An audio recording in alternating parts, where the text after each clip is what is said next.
Now I want to introduce our next speaker, Sarah Morris, aka the Tudor Travel Guide. Let me tell you about her. Sarah Morris lives in England in the picturesque Oxfordshire countryside. She's been enthralled with the Tudors since she was a child, learning about them at school and spending many happy weekends and holidays touring historic properties with her parents. In 2010, she began writing her first novel, her first Tudor novel, Le Temps Viendra, a novel of Anne Boleyn, and that was published in 2012, followed closely thereafter by two nonfiction books, In the Footsteps of Anne Boleyn and In the Footsteps of the Six Wives of Henry VIII. She was also recently featured in A Tale of Two Sisters on Yesterday TV as the Boleyn expert, talking about the relationship between Anne and Mary Boleyn. So now she is going to talk to us about visiting Tudor London. So let's welcome Sarah Morris and learn more about how to visit 16th century London. Let's get started by you walking us through London. You have a little walk in mind, right? Taking us through London and showing us Tudor London. Yeah, so I was thinking about how we could just get our bearings, and I thought maybe if we started on the east of the city and then kind of wound our way with the river really right the way through London over to the west, and just I could point out as we go some of the things that you would have seen. So starting at Greenwich, of course, we have Henry VIII's wonderful red brick palace of Greenwich, which today, if you stand on the site of the observatory in Greenwich Park and look down, all you can see are buildings everywhere. But of course, Greenwich then was surrounded by beautiful countryside and in the fresh air. And as we wind our way westwards, we would have passed places like Deptford, which is where the king built his ship. So that kind of eastern side of London was very commercial. There'd be a lot of jetties and piers, a lot of boats coming and going. And if we carried along, eventually we'd come to the city itself. So this is the City of London. And I suppose one of the first things you would have seen was the Tower of London, sitting on the northern bank of the Thames, built by William the Conqueror. Probably looked exactly the same as it did when William put the last, well, not personally, but put the last brick in place. And of course, London at that time was a walled city. So Romans had built the wall around London, and it was entered by a number of different gateways. Of course, all those gates have gone now, and virtually all of the wall has been lost. But it's fascinating. That's where we get the names like Ludgate, Newgate, and everything like that, right? Because that's where the gates would have been. Absolutely. And when I personally go into the city now, I kind of wander around slightly agog, and I come across all these Tudor names, and I'm really not looking what I'm doing. I'm probably going to get run over one of these days because I'm busy filling my mind with, you know, what it would have looked like, what Cheapside would have looked like, what Ludgate would have looked like, you know, all of that stuff.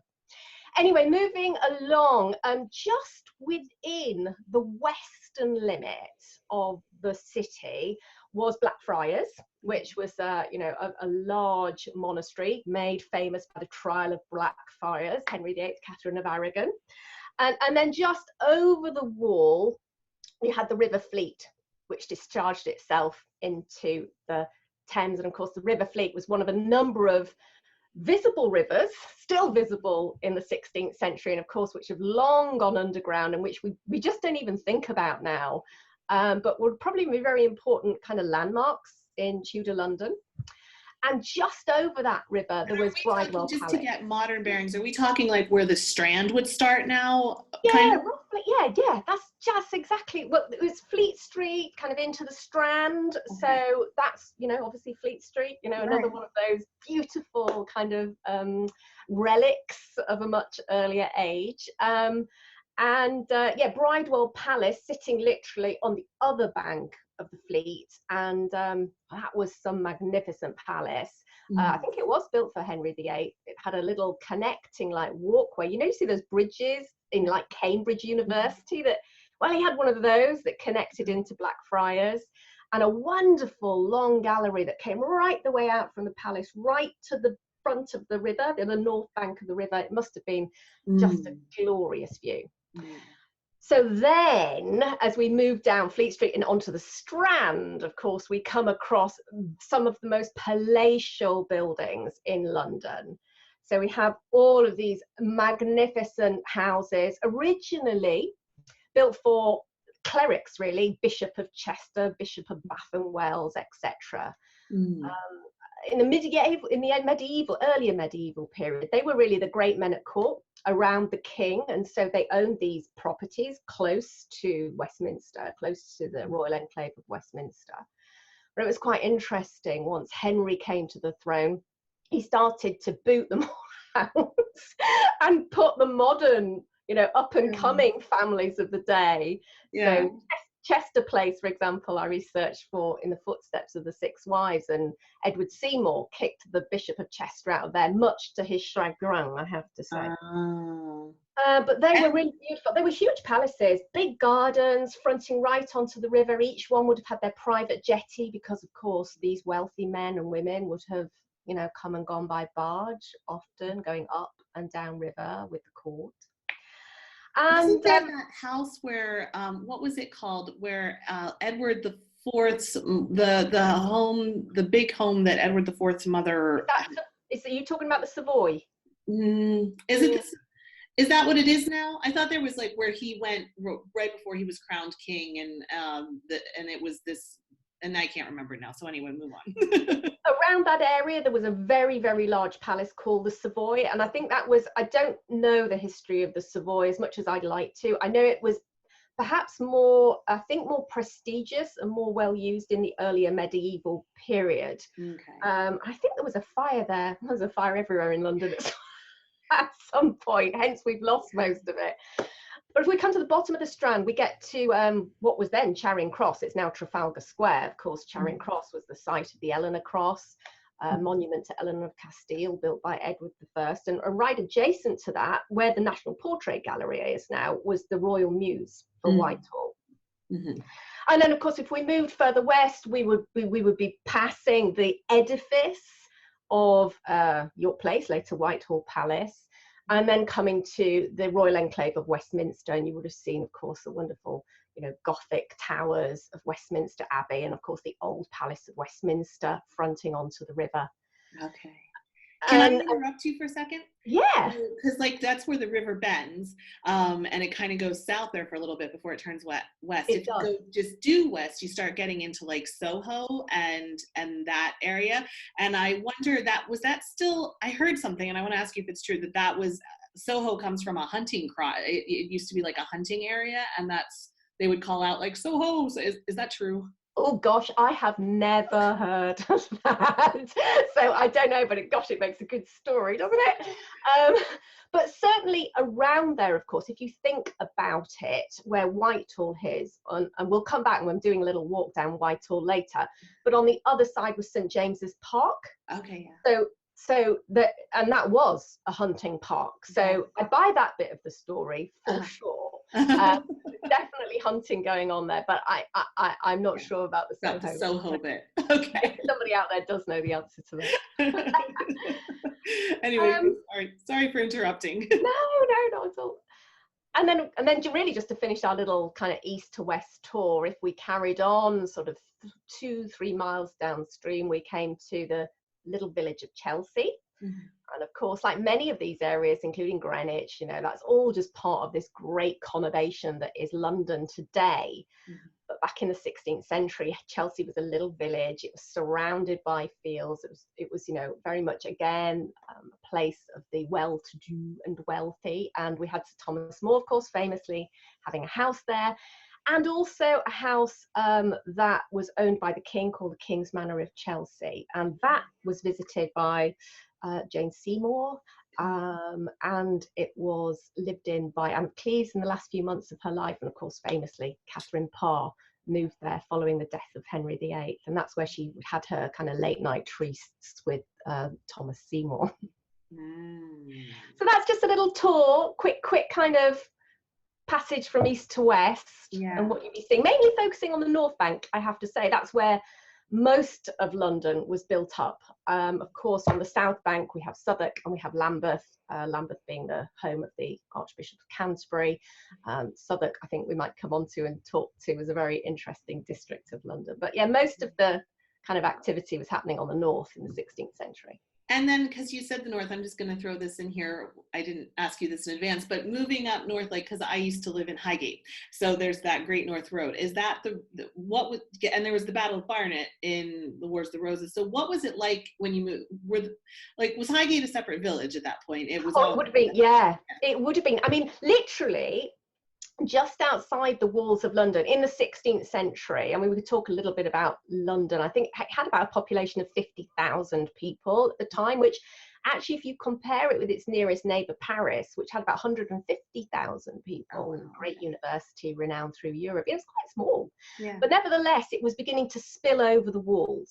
Okay. And you do get these areas, for example, I've looked quite a lot at Smithfield and the Charterhouse Square, which was just north of the city walls there. So it is spilling out. It tends to be, I think, because you're, and I'm using a Tudor phrase here directly from a Tudor letter, out of the press of the city. You got cleaner air, you know, it was less disease ridden. And so, you know, I imagine, and that's why some of the larger, wealthier houses were found there. So beyond, and then around that, it was just fields. Yeah. It was just fields. So yeah, I mean, places like Highgate, way out in the fields. And it's really hard if you fly into London now, like any modern city, you just see this just mass of buildings, to think that actually there's lots of little villages. Yeah, and I think about like the Battle of Barnet, because Barnet's on the Northern Line, right? It's the end of the Northern Line, and it would have been North London. Right, yeah. It's so interesting. Yeah. How it all comes together then. So how you took us on this walk, and that was lovely. How has London stayed the same over the past 500 years or so? Like, if Henry just showed up in a time capsule, or just kind of showed up and he pops down next to Westminster Abbey, and he goes for a walk, what kind of stuff will he recognize? Oh God, I'd love to do that with him. That would just be amazing, wouldn't it? So there would be a few things that he would recognise, but of course there would be many things that would probably just blow his mind. So we've got some physical buildings, some landmarks that still survive, and of course I've mentioned one of those already. I've mentioned more than one. The Tower of London, of course, virtually untouched. We've got Westminster Abbey, untouched. The Church of St Margaret that sits next to it, untouched. Westminster Hall, which is still part of, or was part of the old Westminster Palace. That's amazingly has survived fire and bombing, and he would have still recognised that. Wow. I think he would have been going around, first of all, going, "Where's my palaces gone?" Who stole my palaces? You know, and of course, within the city itself, the walls have gone, gates have gone. But we did talk about the fact that there is this familiarity when you're in the square mile, as it's called now, the city itself, with all these names, you know, the names, you know, Aldersgate and Cheapside. Whenever I'm on Cheapside, I'm fascinated with that street. Not only was it used on the coronation procession, but obviously it was a really important street of trade, very wide. And actually you can still see how wide that street once was, even though now there's just kind of towering buildings on either side. And although the streets, you know, the streets of London, I imagine on the whole, much wider than, of course, they were back in the 16th century.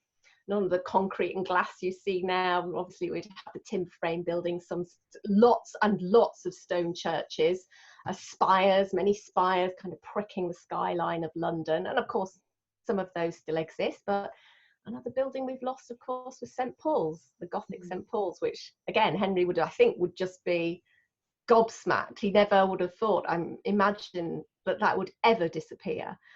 And we, of course, now have Christopher Wren's replacement. What can you tell me about St. Paul's, the church that Henry would have known? Because I think I read somewhere, or maybe I dreamt it, that the Tower of St. Paul's was actually the highest point. Was it in Europe? Anyway. Yeah. I have to hold my hands up and say, I have studied St. Paul's in the past. I can't remember the details, but you're right, it had this central spire Yeah. And in fact, I know when I was researching Eltham Palace, which of course is right over Greenwich way, there's a very definite account, because Eltham is raised quite high. And there's a very definite account that from the privy apartments, which had these wonderful glass windows, you could look out towards the city and see the spire of St. Paul's. Wow.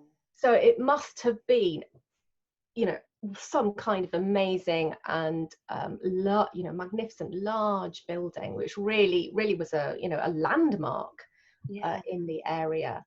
And then in that area, wasn't it where all the stationery stores and bookstores and stuff were springing up? I love thinking about people wandering around there, and like this hive of like booksellers and printers and stuff were all kind of in that area, weren't they?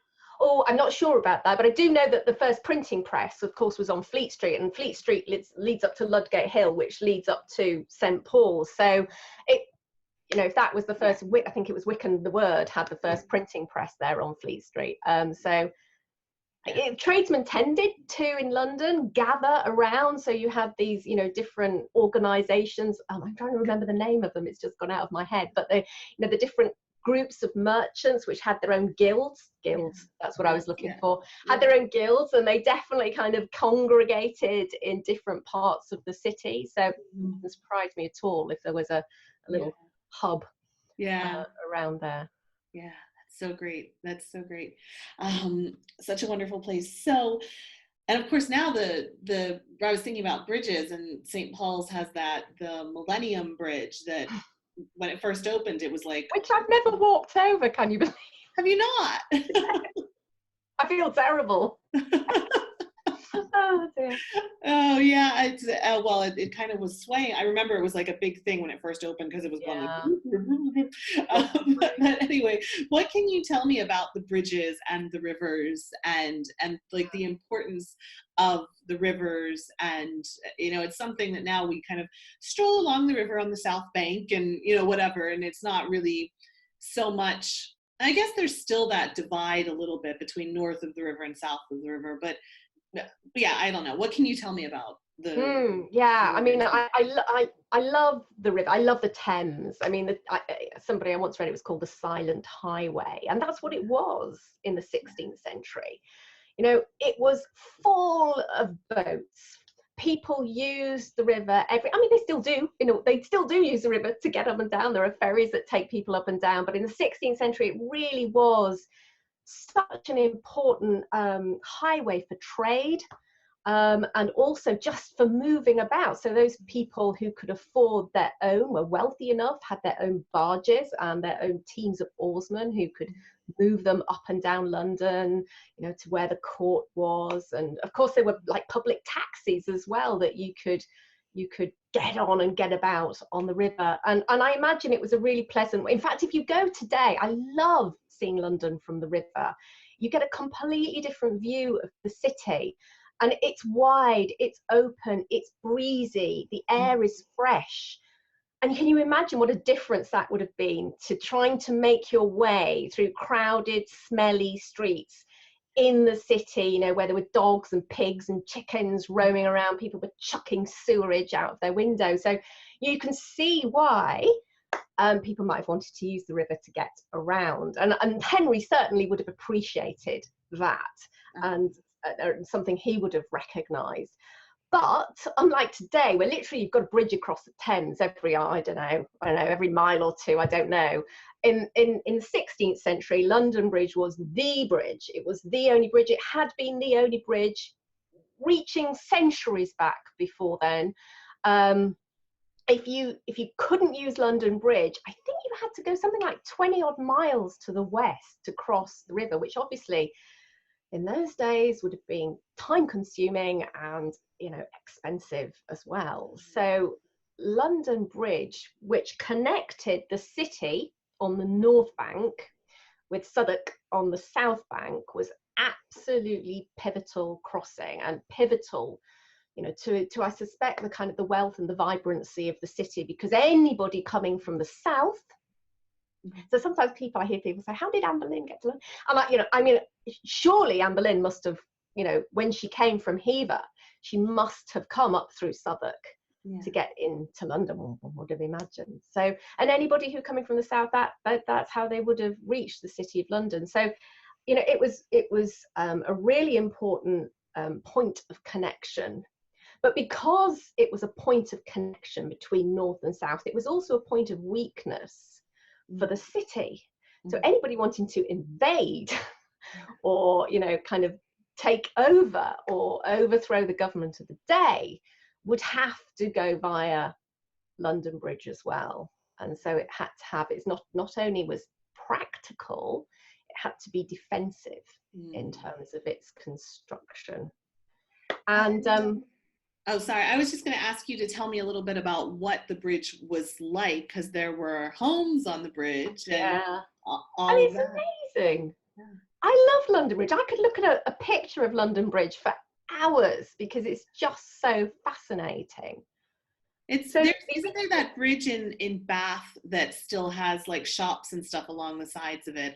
And when I go on, I forget what it's called, but I just remember being on that bridge one time and thinking like, maybe this is what London Bridge would have been like, because you don't even realize you're on a bridge. You're just walking and it's like the street continues and there's shops on either side. And so is that kind of what it would have been like? Or yeah, and I think there's a similar bridge in Florence which is quite medieval. I can't think of the bridge you're talking about in Bath, although I've been to Bath many times, but you know, I remember going to the one in Florence having exactly the same feeling, going, oh my God, this is a mini London Bridge. I mean, mini, it really was. Yeah.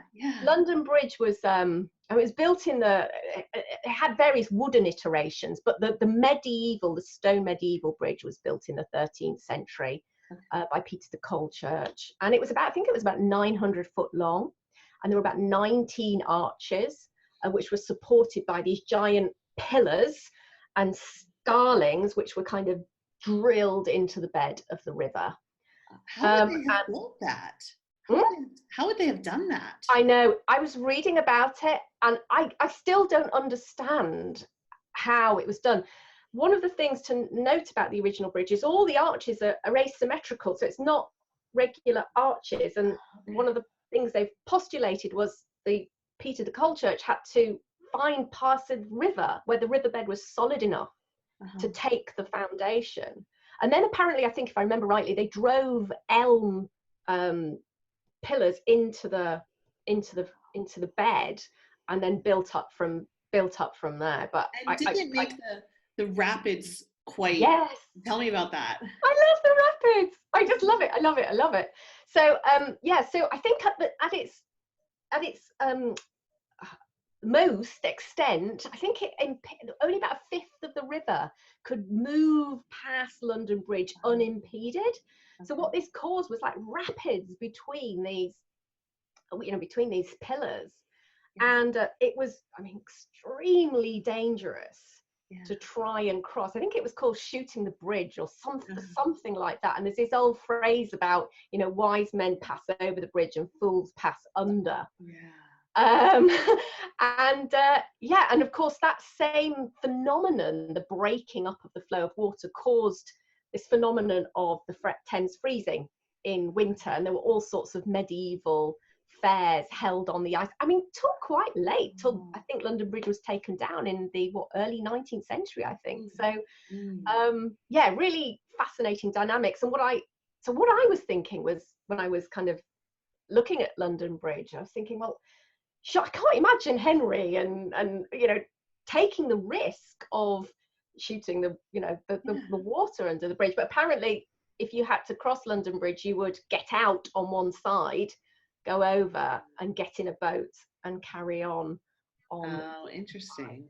So I've read. So that kind of explains that little riddle. Yeah. But you're right, you were talking about London Bridge. I mean, it wasn't just a bridge, was it? There were, like, I think by the Tudor period, there were 200 houses and shops. I just Googled it, and it's Pulteney Bridge crosses the River Avon in Bath, and it was 1774. So right, perfect. Good old Google. Yeah. So and these houses and shops weren't just 1 or 2 stories. Some of them rose up to 7 stories. Really? Yeah. And so on the outside, and you can see it when you look at the pictures, they've got these like little things jutting out over the river.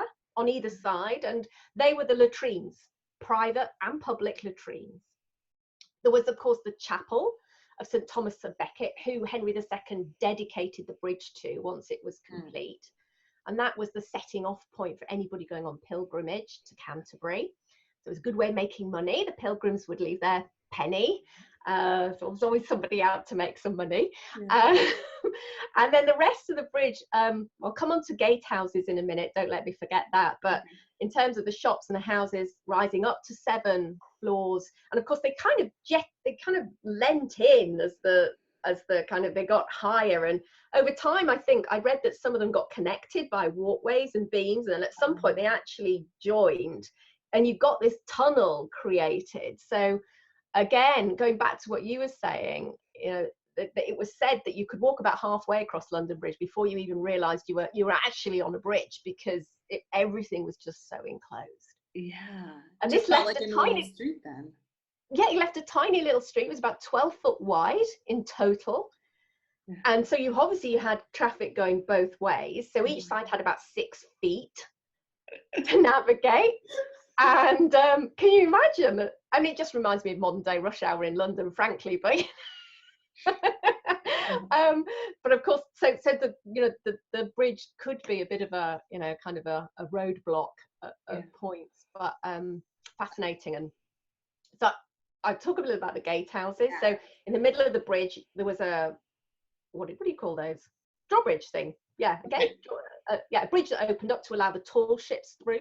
Oh, right. Okay. Yeah. And then originally there were 2 kind of towers, gatehouses. One originally was towards the centre of the bridge. And that was the one that originally had the spikes with the heads of traitors on. Okay. However, at some point in the 16th century, I think it was in the Elizabethan period, that was dismantled, and none such house was built in its place. A none such house is one of those remarkable houses that kind of defies the imagination. It was prefabricated. I think it was brought from the Netherlands, and it was, palatial and constructed on the bridge, and it became one of the most desirable properties in London. Interesting, I've got to tell you this because I just read this the other day and I thought it was really interesting.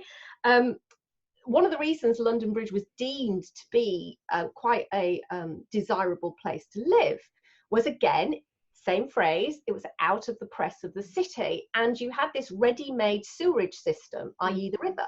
Sure. So you didn't get sewers, sewerage being, collecting. So, and because of the breeze on the river, the air was probably very clean. And I read that during one of the plague outbreaks, I think it was in the 1600s, only 2 people who lived on the bridge got the plague. Wow.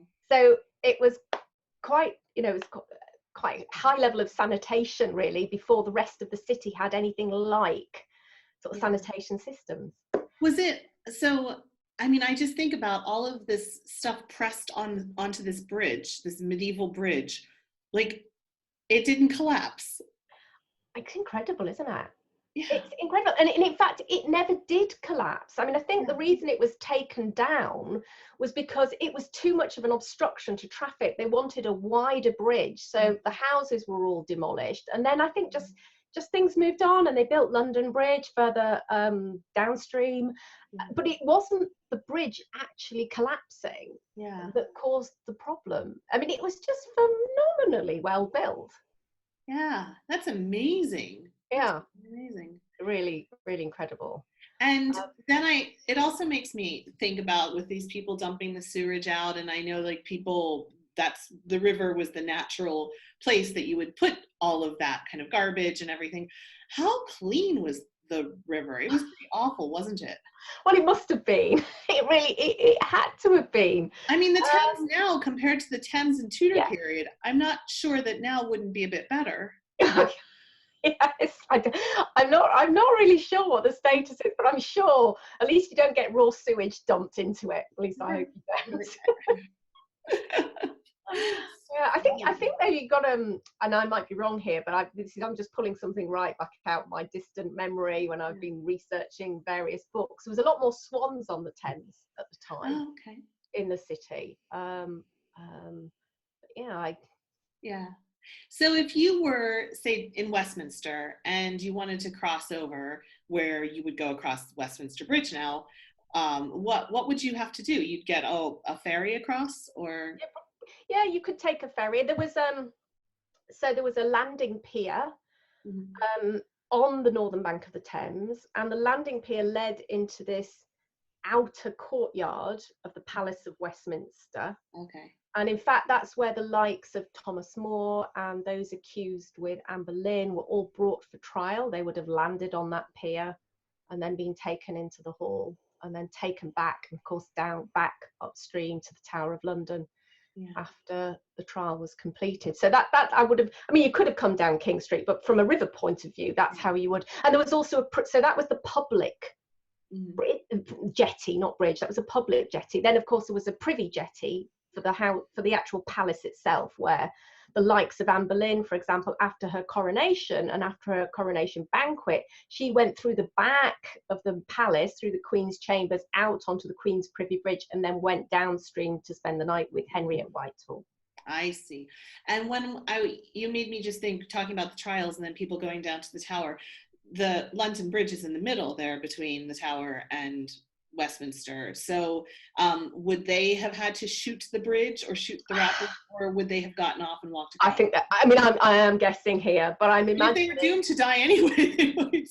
But they probably want them to die in the way that the king said, not taken by nature. And then have the person driving the boat die with them, I suppose. Yeah, quite. So I imagine that was the case. I mean, something I only kind of recently found out, and it's something I've always wondered about. So yeah, because it makes appearances like in historical fiction novels sometimes, where people are shooting the bridge, or it's this, like, you have people, I've read that before, where people were doing these rapids and stuff in different novels, but I never thought about how that worked. And if you timed it with the tide, though, it would be okay, wouldn't it? I think there were more dangerous times than others. I think at high tide it was much more dangerous than at low tide. And sometimes people did try it, and there's definitely one instance of somebody high status. I can't remember, and I don't think it was in the Tudor court, but I think it might have been earlier on in the medieval period. Tried it, and they ended up in the water, and they managed to get them out. But of course, the Thames is an extremely dangerous, fast flowing river, even today. Yeah. And if you fall in, you ain't got a lot of time available to you. Yeah. Interesting. Okay, so London Bridge then connects to Southwark, and what can you tell me about, like, these little village? I mean, Southwark now is just the other side of the bridge, but it was a separate. It wasn't under the jurisdiction of London, right? And that, like, what? That's right. About that. And that's really important, the fact that it wasn't under the jurisdiction of these fairly kind of stiff, upper-lipped, and later, perhaps in the century, puritanical kind of people of power. And because of that, really, Southwark was a bit full of kind of thieves, rogues, dare I use the word, whores and ne'er-do-wells. Right. And it had a bit of a reputation as being but weren't like the I mean, there was like the bishop oversaw things, right? And they were kind of like, the prostitutes were under his protection. Is that what I've read? Oh, no. I don't know about that. I mean, there certainly was in Southwark. When you're on the Southwark side, there was the main high street, which still exists today. And then right next to the bridge, there was St. Mary Overy, which was part of an Augustinian priory, which dissolved in 1539. And that, of course, became Southwark Cathedral, which you can go and visit now. And then next to that, there was Winchester House, which was the home of the bishops of Winchester. And quite famously, Southwark Cathedral, used in the heresy trials with, I think it was Bishop Gardiner, wasn't it, sort of overseeing the heresy trials there. So quite a lovely bit of history there. So it's kind of funny for me that you have this really straight-lipped Catholic bishop living cheek by jowl with all of these, as I say, ne'er-do-wells and criminals. And it's I mean, a really interesting melting pot. And to go back to your point about the fact that it wasn't under the jurisdiction of the city, there was a bit more freedom to be had. And so, of course, there was a lot more entertainment going on in Southwark, bull baiting, bear baiting, and then later in the century we have the emergence of the Rose Theatre and the Globe Theatre, and suppose that became the kind of the Tudor theatre district of London, I suppose. And of course we had, there was a very strong market, the main high street itself, because it was such an important thoroughfare, and anybody coming from the south, as we've said, who wanted to cross London Bridge would have to go through Southwark and the high street. It was full of inns. And I believe, although I haven't been myself, that there is quite well preserved. It's not I don't think it's Tudor, I think it's a bit later, but there is one of the original inns, with all the wooden balustrades, and you can actually go and see that. And then there was Suffolk Place, which was right fronting onto that high street, and it was a massive building, and as the name suggests, it was the sort of London residence of Charles Brandon, Duke of Suffolk. So what an interesting mix of people and goings on. Well, it sort of seems like, a modern day kind of town where, like a traveler, like a place where you would stop, almost like maybe like an airport kind of town or something, like with all of the different services for travelers and everything like that. And you mentioned the market. That market's still there. Is that the same market that's still there? Borough Market. I think I don't know. I have been to Borough Market. It's kind of I don't think it's not like, I think I got the impression the original market was, along the main high street. Okay. I see. I might be wrong, but that was my impression. But now it's a great market. Borough Market's a fantastic market. Loads of great food there. Yeah. Yeah. Oh, that's great. And so then you said I want to make sure I've gotten all caught up in chatting with you about this, so I don't want to take us off. You said you had a walk from down your place and stuff that you wanted to take us on. So my favourite thing, of course, is to go on a little journey in my imagination when I go to London. So I thought I'd take you on a little journey with me and my imagination that perhaps you could follow, and the folk tuning in today could follow next time they're in London. And that does take us from Charing Cross down through to Westminster. So just pointing out a few things to think about and look at as you go. Yeah. So Trafalgar Square, confluence of roads. In the 16th century, it was also a confluence of roads. There was the Eleanor Cross right in, it's kind of the centre there. Like where Nelson's Column is now, or? No, it's actually, I think there's a statue of Charles I where the original Eleanor Cross, I think that's slightly to the side. Oh, okay. I think. Okay. Of course, the name Charing Cross is still captured in the station there, and there is a replica of the cross, but it's sadly not the original. You would have seen those big royal mews where the National Portrait Gallery is, and then if you headed southwards down down Whitehall as it is today, but it would have been King Street. And of course we're now again walking on the route that any potential future king or queen would have been brought down, as they were brought from the Tower down to Westminster. So as you walk down King Street, it's great to imagine the coronation procession of, Henry VIII and Catherine of Aragon, or Anne Boleyn, or, I kind of can completely get lost in that. Yeah. And you walk down Whitehall, and I think it's just before Banqueting House. I think it's Horse Guards Avenue, I think, on the left. And that's where the main street side entrance to the Palace of Whitehall would have been. A Banqueting House, of course, today is a later building. It was the site of the execution of Charles I, but of course there was an Elizabethan banqueting hall there, very much part of the palace. But then over and around that area, of course, King Street was really wide at that point. And if you'd have kind of looked in front of you, there's just in front of you, in the middle of the road, I think it's a statue of George, Duke of Clarence on horseback. And that's roughly the site of where Henry VIII's Privy Gallery and the Holbein Gate would have been in the 16th century. And of course, on the other side of the road, there was the Tilt Yard and the whole leisure complex. That's roughly where Horse Guards Parade is now. So you can imagine this wonderful edifice of the Privy Gallery and the Holbein Gate, and imagine Anne Boleyn and Henry getting wed there.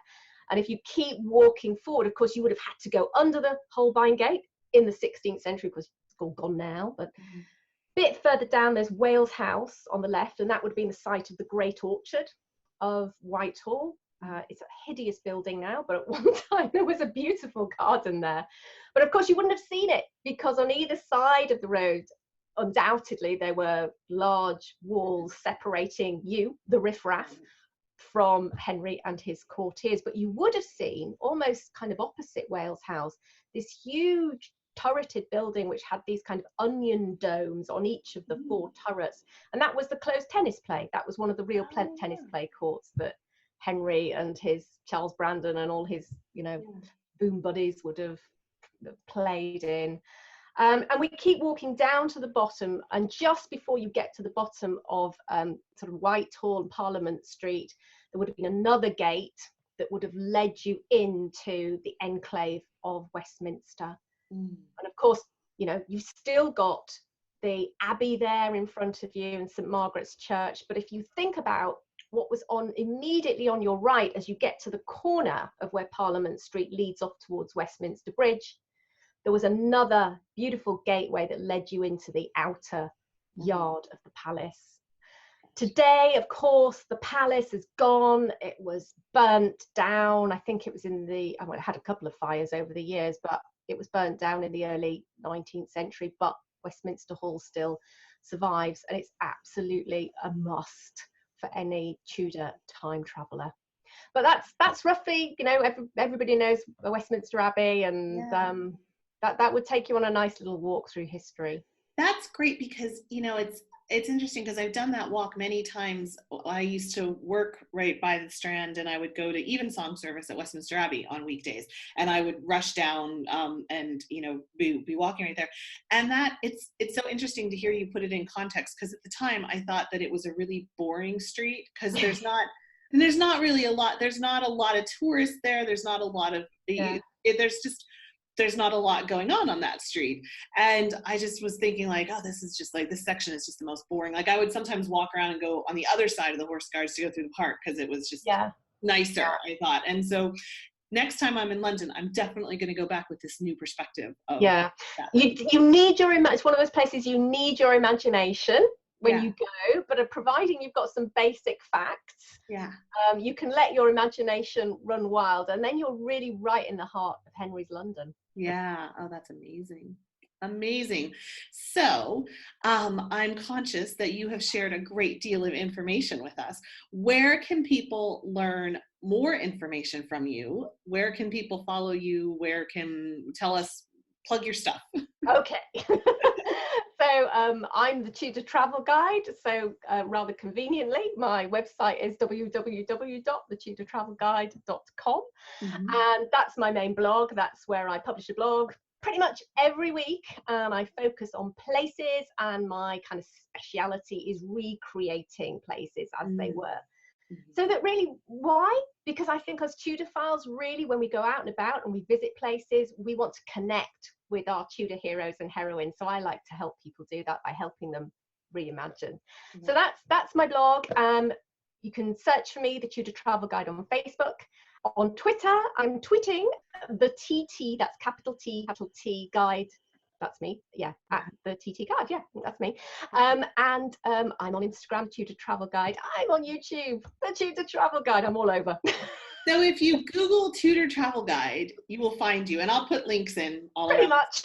So people can have all the links. And you've got a shop though too, right? I do have a shop. And things like that available. Yeah, I do have a shop. It's actually, I'm just temporary, because I'm actually creating some new products. I've been really working hard. I'm creating new day guides. So if you want to go and visit a place for a day, then I've started creating some day guides, and they'll be adding to those over time. We're starting with Sudley Castle, Dover Castle, and Kenilworth Castle.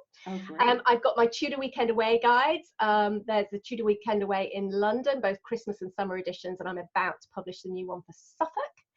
Nice. And then coming up a little later in the year, I'm going to be opening the doors on a couple of really brilliant tours. So if you want to follow in the footsteps of Anne Boleyn and Henry VIII and do a very abbreviated kind of long weekend 1535 progress, you're through some of the west coast, the west side of England. So we're talking places like Sudley Castle, Tewkesbury, Berkeley Castle, places like that, then we'll be doing that. And we'll when's that going to be? Do we know? Oh, I think it's going to be, I'll be opening the doors for booking later this year, but it'll be next year that the actual tour happens. Okay, perfect. And then we're going to be doing also in combination with Brigitte Webster, who does an awful lot about recreating Tudor life. She lives in an amazing house full of Tudor furniture, and she does Tudor cooking and stuff. We're going to get together and we're going to create a great immersive weekend. So if you want to live like a Tudor and go and see some Tudor places with me, the Tudor Travel Guide, you're going to be able to do that. So the new brochures I will be launching in time for Easter, and then the tours will come a little bit later on. Perfect. And people, if they are planning a trip, can people hire you to take them around? They can, yes. I'm very honoured to have been given permission by Hever Castle to do personal, i.e. one-to-one or one-to-two tours of the castle during opening hours. But if people want to hire me as their personal guide, as long as I can get permission from the venue to do that, then I'm very happy to talk to people about what kind of tour they would like to do, what they would like to see, and create something that's really bespoke for them. So you could actually take people on a walk through Tudor London and some of these places, right? Absolutely. Yeah, for sure. That'd be great. I as you can see, I don't have a lot of trouble talking about the Tudors, so there's nothing I like more than being with somebody who is obsessed with Tudor history as I am, and I would love to share that, and that feeling of allowing people to see Tudor places and the people that they so admire through different eyes, which you do get when you go to places, because there's something about being physically present. There's some kind of tangible presence and energy that sometimes allows you to see things differently. I love doing that. So people can contact me. My email is sarah@thetudortravelguide.com. So people can contact me, and if they have any kind of, hey, I'm coming to London and I'd love to do X, Y, Z, could you, as long as I can get permission from places, and obviously if it's in a public space it's fine, but there are just some tricky venues. Sure. That, like the Tower of London and Hampton Court, which unfortunately, unless you're a blue badge guide. No, that's we understand that. So yeah. Cool. Well, thank you. Is there anything else you want to put in here that I missed? Let me think. I don't think so. I think that covers all the projects that are going on at the moment. Perfect. Awesome. Thank you so much for taking this time and taking us back on a journey to Tudor London. You're most welcome. I've thoroughly enjoyed myself. Awesome.